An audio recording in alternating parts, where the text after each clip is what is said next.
올해도 벌써 10월이고 오늘이 10월의 둘째 주일입니다. 내일은 캐나다의 땡스기빙 데이입니다. 우리가 살고 있는 이곳 토론토도 단풍이 들어가고 있고 낙엽이 날리기 시작합니다. 파란 가을 하늘을 보며 올 한 해를 되돌아보니 참으로 감사할 제목들이 많습니다. 1년 동안 건강하고 행복하게 일도 하고 공부도 하면서 선교 현장들과 협력할 수 있어서 감사합니다. 코로나에 걸리지 않은 분들도 감사하고 걸렸어도 가볍게 앓고 지나간 분들도 감사합니다. 주변의 천사 같은 이웃들로부터 귀한 섬김을 받아 풍성한 삶을 누리니 감사합니다. 받은 사랑을 또한 선교 현장으로 흘려보낼 수 있어서 감사합니다. 하나님의 자녀로 살아가면서 감사의 내용들이 셀 수 없을 만큼 많습니다. 이러한 감사의 내용들을 잊지 않고 하나님께 영광을 돌리며 이웃들에게 표현할 수 있기를 바랍니다. 오늘은 예수님께 치유받고 적극적으로 감사의 표현을 한 사마리아 납병 환자에 대해 살펴보며 감사의 일상을 살아가기를 축복합니다.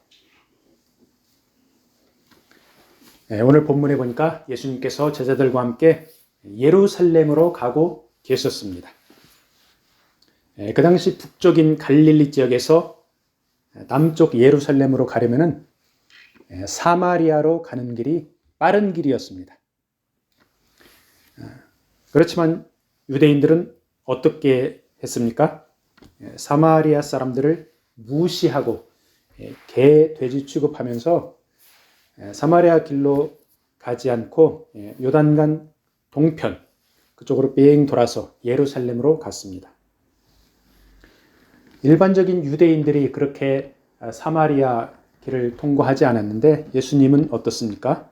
예수님과 제자들은 종종 사마리아 지역을 통과했습니다. 그러면서 그들과 소통을 했습니다. 예수님께서 사마리아에서 만나 전도했던 우물가의 여인, 그 여인이 살던 수가성, 어디에 위치했습니까? 사마리아 지역, 갈릴리와 예루살렘 사이, 요단강의 서쪽에 위치해 있습니다. 오늘 본문에 나온 이 마을도 사마리아 지역이죠. 오늘날로 보면은 이스라엘의 서안 지구에 있는 그 브루킨이라고 하는 도시가 있습니다. 예수님이 그 방문한 이 납병 환자가 살고 있던 이 동네가 오늘날의 브루킨이라는 도시라고 합니다. 이 브루킨은 갈릴리와 예루살렘 사이, 그러니까 사마리아 지역이죠. 요단강 서쪽, 그리고 수가성보다는 북쪽에 위치했습니다. 그러니까 보면은 제일 북쪽이 갈릴리 지역입니다. 쭉 내려오다가 약간 서쪽으로 가면은 브루킨이 있고 더 쭉 내려오면은 수가성이 있고 그 다음에 예루살렘이 있고 그렇습니다. 그 길이 이 갈릴리에서 예루살렘으로 내려오는 그 길입니다. 이스라엘에 요즘에 성지순례들 많이 하죠. 성지순례를 다녀온 사람들이 아주 친절하게 글도 올려놓고 사진도 올려놨습니다.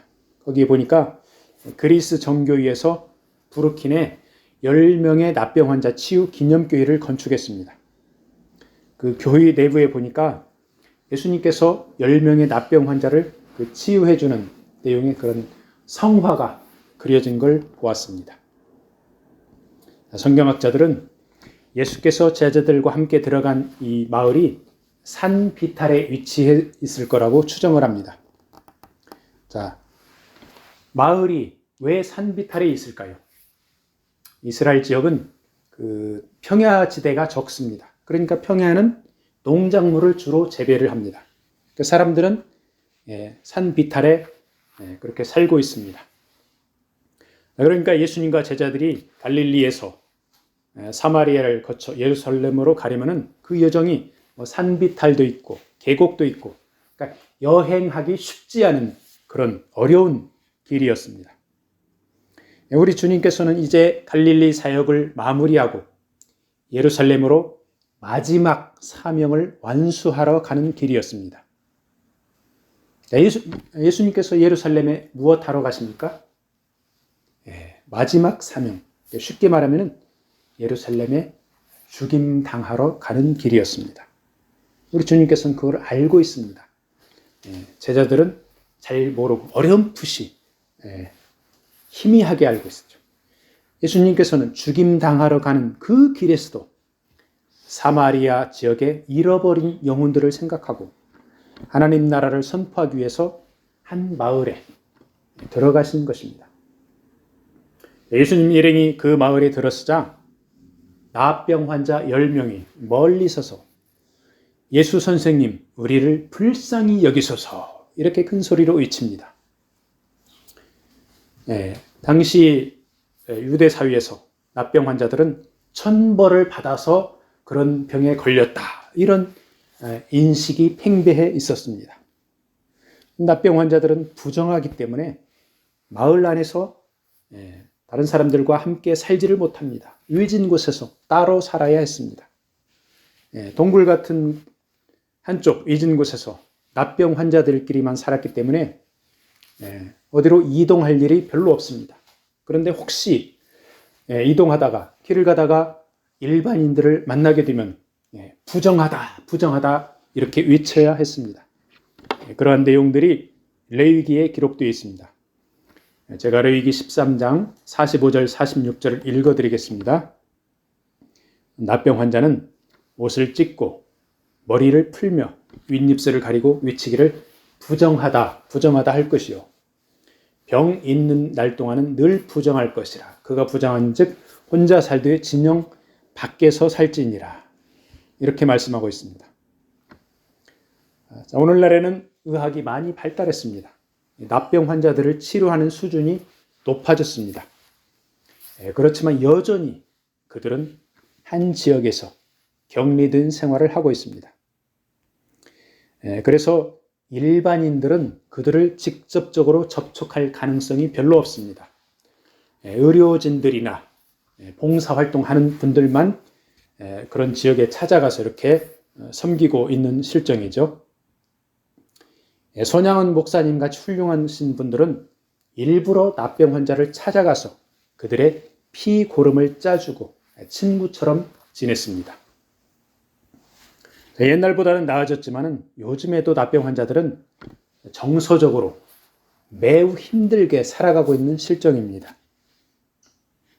예수님을 만난 10명의 나병 환자들, 그들의 심리 상태는 어떠했을까요? 그들은 한마디로 죽지 못해 살고 있는 절망적인 상태였을 것입니다. 사람들이 천벌을 받았다고 하니까 우리는 하늘로부터 버림받았다, 이렇게 생각했을 것입니다. 사회와 가족들에게서 격리되어 살고 있으니까 우리는 사람들로부터도 버림받았다, 이렇게 생각했을 것입니다. 그 당시 나병 환자들은 마을의 한쪽 외진 곳, 동굴 같은 곳에서 그래도 가족들이 줄에다 매달아서 건네어주는 음식을 먹으며 그야말로 죽지 못해 사는 비참한 인생이었던 것입니다. 우리 인간들이 겪는 고통이 여러 가지가 있습니다.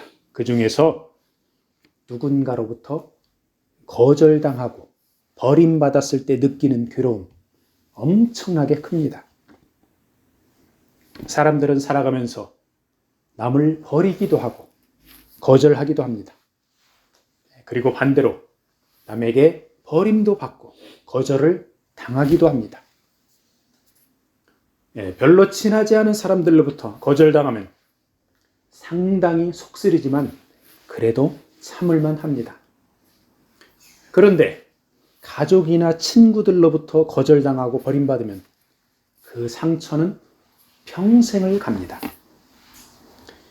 가끔 뉴스에 등장하는 버려진 아기들, 그들은 부모의 따스한 사랑은커녕 얼굴도 모르는 부모에게서 태어나자마자 거절당하고 버림받습니다.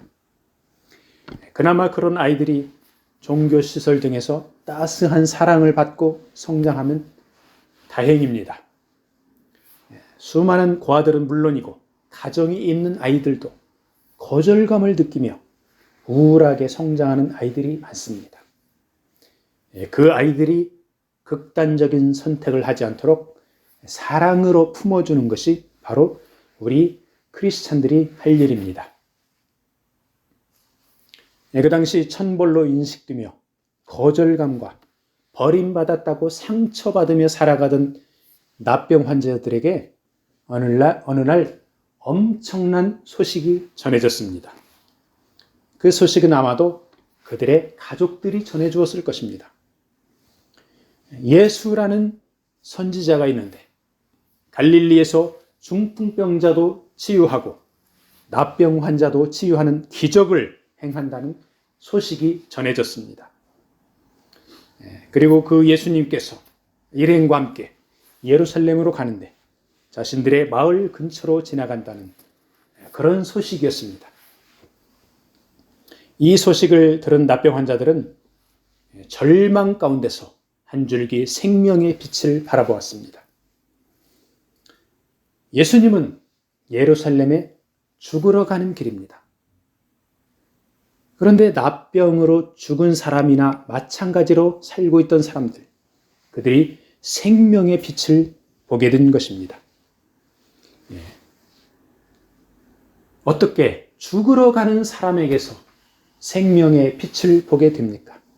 우리 주님께서는 생과 사를 초월하시고 생과 사를 다스리는 분이시기 때문에 이런 일이 발생한 것입니다. 그 당시 납병 환자들이 격리되어 살고 있던 곳에서 그나마도 걸을 수 있고 생명의 소망을 강하게 느낀 10명의 납병 환자가 뜻을 합하여 예수님을 만나러 가기로 결단을 내립니다. 그럼 나머지 납병 환자들은 어떻게 되었을까요? 성경에 기록되지 않았으니까 그냥 추측만 할 뿐입니다.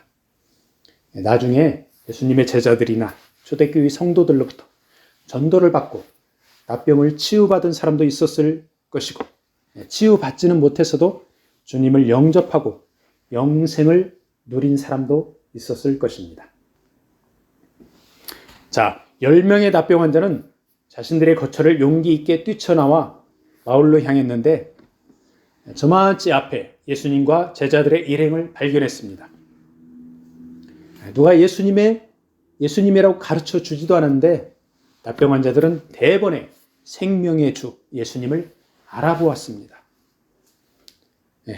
그들은 자신들의 부정한 처지를 알았기 때문에 예수님 일행 쪽으로 가까이 오지는 못했습니다.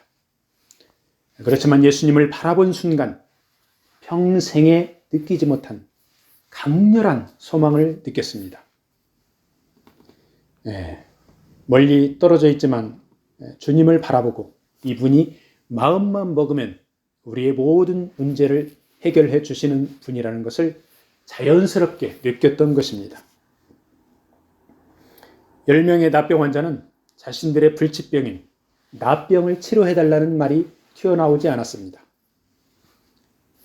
납병으로 인해 평생을 버림받고 절망 가운데 살아온 자신들의 고통을 주님께서 다 알고 있는 듯한 그런 느낌을 받았습니다. 그래서 자신들에게 손을 내밀고 있는 듯한 주님에게 반응하면서 외쳤습니다. 그 외침이 바로 예수 선생님, 우리를 불쌍히 여기소서입니다. 주님께서 사랑으로 내민 손길, 그 손길을 10명의 납병 환자는 적극적으로 받아들인 것입니다. 주님께서 무엇라고 말씀하십니까? 제사장들에게 가서 몸을 보이라, 이렇게 말씀하셨습니다. 주님과 10명의 납병 환자들 사이에는 어느 정도 거리가 있습니다. 그런데 이 10명의 납병 환자는 주님의 말씀을 듣고 아무런 단서도 달지 않고 제사장에게로 향합니다. 주님께서 하신 말씀의 내용도 이들에게 중요했지만 그 말씀이 저항할 수 없는 거룩한 권위가 있어서 자연스럽게 그들은 제사장에게로 향한 것입니다. 10명의 납병 환자가 하나같이 제사장에게로 향하면서 그들은 치유함을 받았습니다. 그들의 육체가 기적적으로 깨끗하게 된 것은 물론이고 심령의 마음속의 절망감에서도 해방되어 뛸 듯이 기뻤습니다. 이제는 어두컴컴한 동굴 같은 거처에서 더 이상 머무르지 않아도 되었고 사랑하는 가족들과 맛있는 음식을 함께 먹을 수 있게 된 것입니다.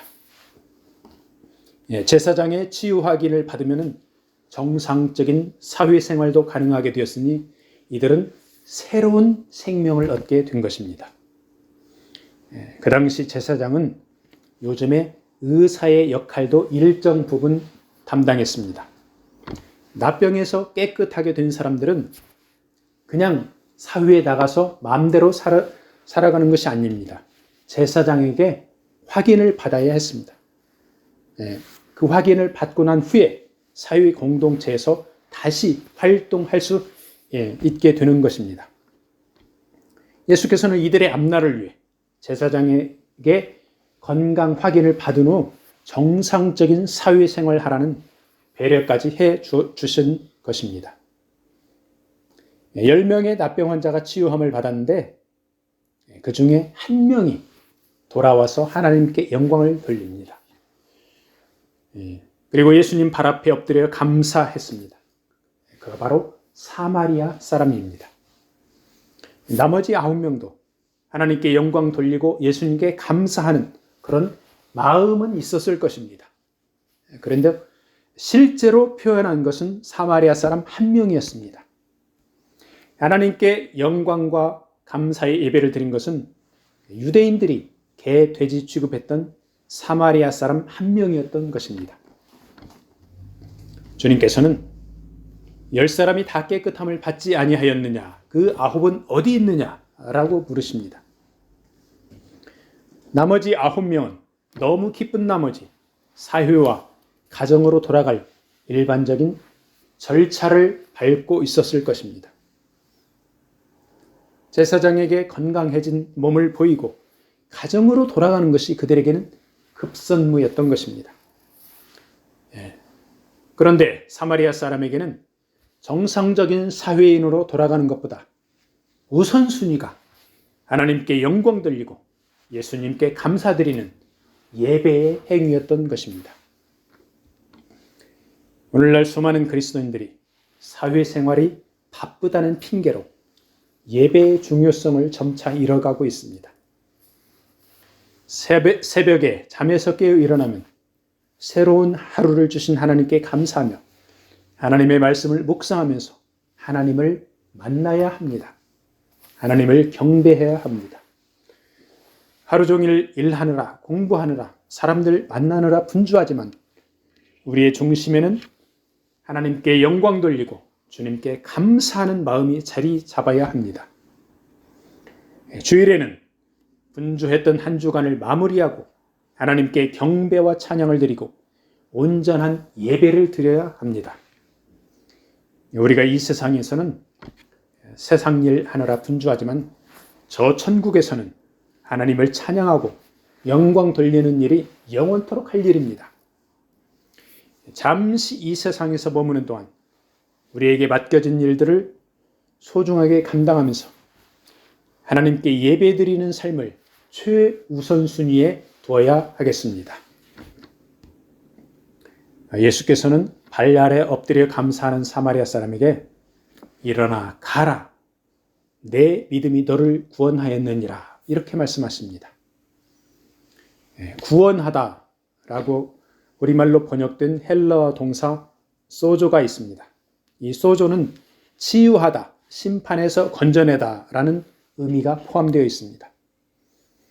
10명의 납병 환자 중에 사마리아 사람 1명은 육체는 물론 영혼까지 확실한 구원을 받은 것입니다. 나머지 9명은 어떻습니까? 육체는 치유받았습니다. 그렇지만 그들의 영혼은 어떻게 되었는지 성경이 명확히 밝히지 않아서 알 수 없습니다. 납병 환자들 격리 거주지에 몇십 명이 살고 있었는지 명확하지는 않지만 그 중에 10명이 용기 있게 나와서 예수님을 만나 치유받았습니다. 그리고 그 10명 중에 한 명만이 하나님께 영광과 감사를 드렸습니다.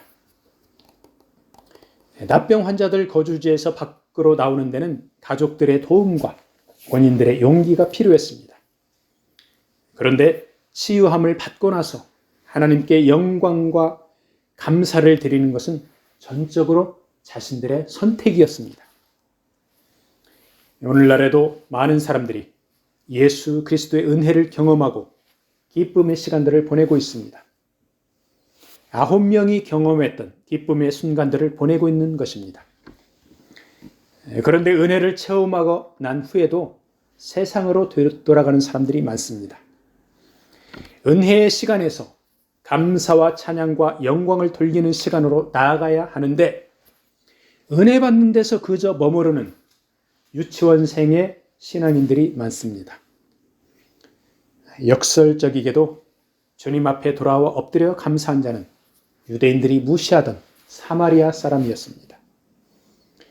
납병 환자 거주지에서는 유대인과 사마리아 사람들이 섞여 살았는데 치유를 받자마자 그들은 다시 갈라졌던 것입니다.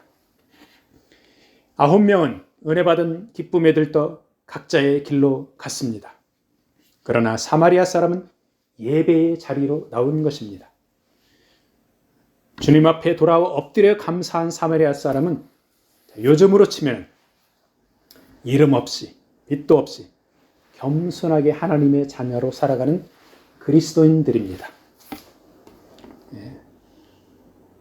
그런데 그들은 믿음으로 구원받고 주님께로부터 세상으로 일어나 가라 라고 파송을 받은 제자들입니다. 나머지 9명은 치유받는 은혜는 경험했지만 주님께로부터 일어나 가라 하는 파송은 받지 못했습니다. 구원받았다는 선포도 듣지 못하고 세상으로 급하게 나아갔던 것입니다. 그들은 세상에서 다시 분주하게 살아가다가 주님 앞으로 다시 나온 사람들 아마 있었을 것입니다. 그런데 그러지 못한 사람도 있었을 것입니다. 하나님의 은혜와 구원은 전적으로 하나님의 주권적인 역사입니다. 그런데 그 은혜와 구원을 받아들이는 믿음의 선택을 하라고 주님은 말씀하십니다. 하나님의 크신 은혜에 감사해서 즉시 예배와 감사를 드릴 때 주님은 완벽한 구원을 주십니다.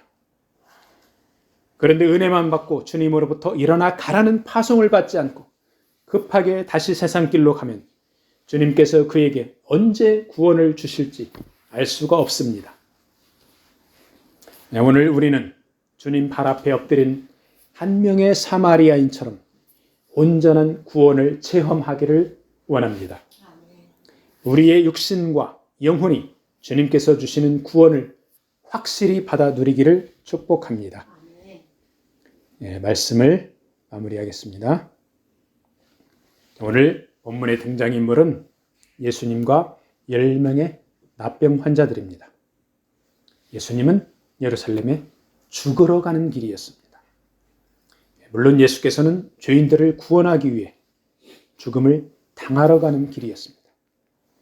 10명의 납병 환자들은 살아있지만 죽은 바 다름없던 절망적인 상태였습니다. 본문에 등장하지는 않았지만 예수님의 소식을 들었을 다른 납병 환자들도 있었을 것입니다. 납병 환자의 거주지에 사는 사람들이 모두 예수님의 소식을 들었을 터인데 용기 있게 반응한 사람은 단 10명이었습니다. 그 10명은 모두 치유함을 받아 깨끗하게 되었습니다.